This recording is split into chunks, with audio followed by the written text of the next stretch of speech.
నమస్తే, welcome to అమెరికానా vlogs. నేనైతే ఇప్పుడు ఫ్రిస్కోలో ఉన్న కార్యసిద్ధి హనుమాన్ టెంపుల్కి వచ్చేసిన.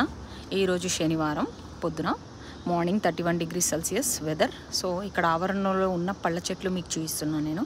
ఇక్కడ ఒక ఫస్ట్ పెద్ద అంజీర్ చెట్టు దర్శనం ఇచ్చింది. ఒక్కటే కాదు, యాక్చువల్గా ఇక్కడ 2 అంజీర్ చెట్లు ఉన్నాయి. 2 అంజీర్ చెట్లు, తర్వాత 2 పియర్స్ చెట్లు, తర్వాత ఒక దానిమ్మ చెట్టు. కాకపోతే ఇప్పుడైతే ఇదైతే అంజీర్ చెట్టు. ఇగో అక్కడ చూస్తే అక్కడెక్కడో పార్క్ చేసి, సాటర్డే రోజు చాలా రష్ ఉంటుంది మా కార్యసిద్ధి హనుమాన్ టెంపుల్. ఇగోండి ఇదేమో పియర్స్ చెట్టు చూపిస్తున్నాను నేను మీకు. పియర్స్ దాని తెలుగులో ఏమంటారు, పియర్స్ పండును మీకు తెలిస్తే కామెంట్ చేయండి. తర్వాత ఇగో ఇదేమో ఇది మన దానిమ్మ చెట్టు. ఇంకా ఇవి కాయలు పక్వానికి రాలేదేవి. ఇక్కడ ఏంటంటే మనకు ఇగో ఇంకో అంజీర్ చెట్టు ఇది. ఓకే, అండ్ ఈ చెట్టు ఇది పక్కనే ఉన్నాయి, మన టెంపుల్ పక్కనే. అండ్ ఇక్కడ ఏంటంటే మీకు షో